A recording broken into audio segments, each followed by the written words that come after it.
नमस्ते स्टूडेंट्स। हम solar energy discuss कर रहे हैं, जो कि एक नेचुरल एनर्जी रिसोर्स है जो हमारे पृथ्वी पर प्रचुर मात्रा में अवेलेबल है। इस एनर्जी के कुछ मेरिट्स हैं, कुछ डिमेरिट्स हैं।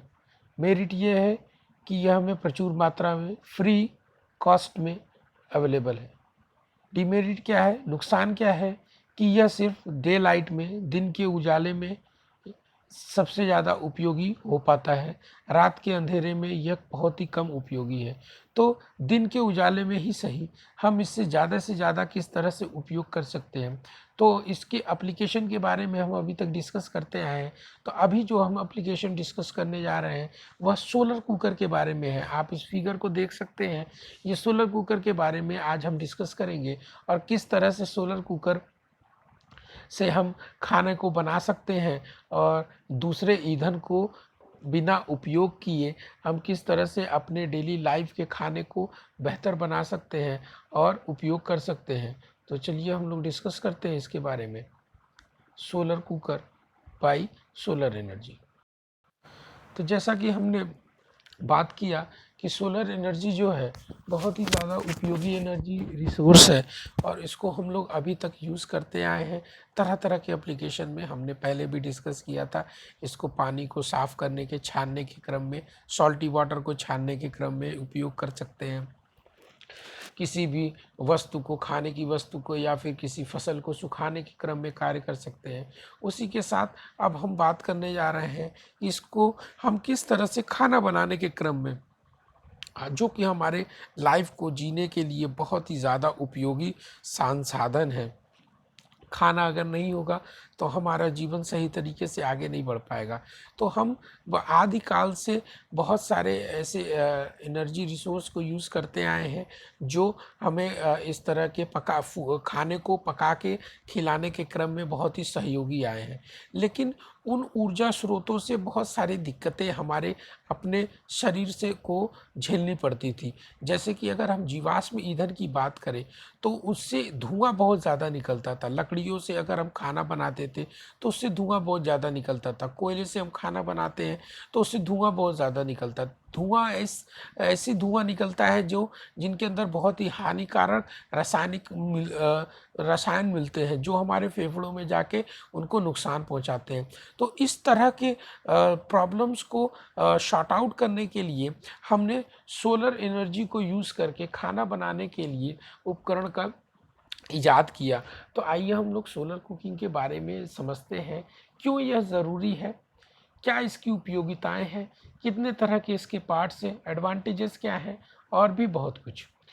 आप इन फिगरों से समझ सकते हैं कि किन किन जगहों पे बेसिकली इसको हम लोग यूज़ कर पा रहे हैं, किस तरह से हम इसको खाना बनाने के क्रम में यूटिलाइज कर पाते हैं। तो बात करते हैं why solar cooker is important. तो solar cooker can help them to keep more food and improve their nutrition. आपको पता है कि सूरज के अंदर विटामिन डी होती है, जो उसकी किरणें होती हैं वहाँ से विटामिन डी आती है। उससे बना हुआ खाना जो बहुत ही ज़्यादा एनर्जी और पौष्टिक हो सकता है। Smoky cooking fire irritate lung and I. जैसा कि मैंने पहले बताया था कि धुएं, जो जीवाश्म ईंधन हम लोग यूज़ करते थे उससे धुआं बहुत ज़्यादा होता था और उस धुएं के होने की वजह से हमारे लंग्स में, हमारे आँखों में जलन होती थी, जिससे हमें बहुत सारी विभिन्न तरह की बीमारियों का सामना करना पड़ता था। और यह सोलर की अगर मदद से हम खाना बना रहे हैं तो ये बहुत ही क्लीन टाइप की एनर्जी है जिसमें किसी तरह का पोल्यूशन नहीं होता और पोल्यूशन फ्री खाना हम बना सकते हैं। With good sunlight solar cooker can be use to cook food और pasteurized water during the emergency when other fuel and power source may not be available.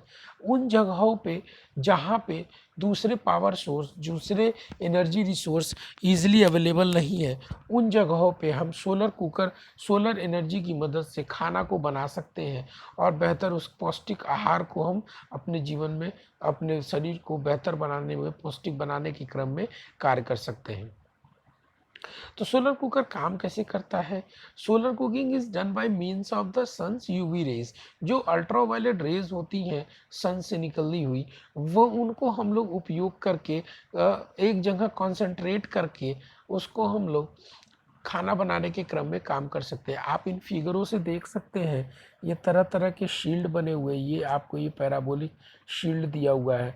आपको यहाँ पे इस फिगर में दिख रहा होगा कि सूर्य की किरणें जो आ रही हैं इस धरातल से टकरा के यहाँ से विपरीत यहाँ पे कॉन्सेंट्रेट हो रही है, जो कि ये बर्तन है। इस बर्तन पे कॉन्सेंट्रेट होती है। जितनी भी किरणें हैं, आपने फिजिक्स के सिद्धांत को देखा ही होगा, जो भी लाइट के सिद्धांत को देखा होगा, रिफ्लेक्शन का। तो रिफ्लेक्शन जो होता है उसी के नियम के बिहाफ पे हम लोग इसको यूज़ करते हैं। कुछ रिफ्लेक्शन होते हैं, कुछ रिफ्रैक्शंस होते हैं। आपने फिजिक्स में पढ़ा होगा, अगर वो लाइट को हम कहीं किसी भी धरातल से टकराते हैं तो कुछ में वह रिफ्लेक्ट होता है, कुछ में वो पार करके निकल जाता है। लेकिन इसमें क्या है, हम ज़्यादा से ज़्यादा रिफ्लेक्ट करा के एक जगह कंसंट्रेट कराने की कोशिश करते हैं। तो उसी क्रम में इसकी इस तरह के सोलर कुकर का जो हम लोग बनावट है उस पर हम लोग कंसंट्रेट करेंगे। तो ये बेसिकली इसकी जो बनावट है सोलर कुकर की, इसके 4 बेसिक पार्ट्स होते हैं। सोलर कुकर का पैनल होता है, बॉक्स कुकर का होता है, ओवन कहते हैं जिसको, जो पैराबोलिक कुकर्स होते हैं, ट्यूब कुकर होता है। तो इन सभी के each of these of basic type of solar cooker meet a specific need a specific type of cooking. तरह स्पेसिफिक टाइप ऑफ कुकिंग को बनाने के लिए इस तरह के हम लोग उपकरण को यूज़ करते हैं। एक जो सोलर कुकर होता है वो बॉक्स टाइप सोलर कुकर होता है। वो डब्बे की तरह होता है, उसके ऊपर एक शीशा लगा होता है और उस शीशे को हम लोग एक कवर के रूप में उसको यूज़ करते हैं। ठीक है, तो यहाँ पे बेसिकली आप देख सकते हैं, यहाँ पे एक हमने सिंपल आपने बहुत ही बेसिक टाइप का देखा होगा। बेसिक एक बॉक्स होता है, उसके ऊपर एक लीड होती है, इस तरह की लीड होती है जो रिफ्लेक्शन का काम करती है। और यहाँ पे ये सन होता है, सन से एनर्जीज आती है, यहाँ पे फूड रखा होता है। तो यहाँ पे एक शीशा होता है, ये शीशा होता है, यहाँ से सन की एनर्जीज आती है, टकराती है और टकराने के बाद इसके अंदर ट्रैप्ड हो जाती है। और ये जो बक्सा होता है ये टोटली इंसुलेटेड होता है, जो हीट को ट्रैप करके रखता है। तो ये चैम्बर क्या है, टोटली हीटेड रहता है। और हीट होने के कारण क्या होता है, इसके अंदर जो भी खाना पड़ा होता है वो पकना शुरू हो जाता है। तो ये बॉक्स टाइप का सोलर कुकर होता है, बॉक्स टाइप सोलर कुकर जो मैंने पहले बताया। और ये जो सोलर कुकर है ये बेसिकली पैराबोलिक बनाने का क्रम यह है कि जो भी ज़्यादा से ज़्यादा सन की किरणों को, सूरज की किरणों को हम अवशोषित करा सके, एक जगह कंसंट्रेट करा सके, उस क्रम में इसकी बनावट बनाई जाती है। आपने अपने घरों में डिश एंटीना देखा होगा, जो सैटेलाइट की तरह काम कर सैटेलाइट से एनर्जी को लेता है और ट्रांसड्यूसर से आपको चैनल्स टीवी पे आपके डिफरेंट चैनल्स को दिखाता है। तो उस क्रम में यह कार्य करता है। तो इसका भी आप देख सकते हैं कि यहाँ पे औरतें इस पे रोटी बना रही हैं और ये एक पैराबोलिक टाइप में उपकरण है यहाँ पे। तो सूरज की किरणें यहाँ पे आती हैं, सूरज की किरणें यहाँ गिरती हैं, इस धरातल पे गिरती है और धरातल पे गिरने के बाद यहाँ पे कंसंट्रेट होती है। ये जो तवा लगा हुआ है, ये तवे पे यहाँ से लग के टकरा के इस जगह पे कंसंट्रेट होती है। और कंसंट्रेट होने से क्या होता है कि जो पर्टिकुलर सूरज की एनर्जी होती है यहाँ पे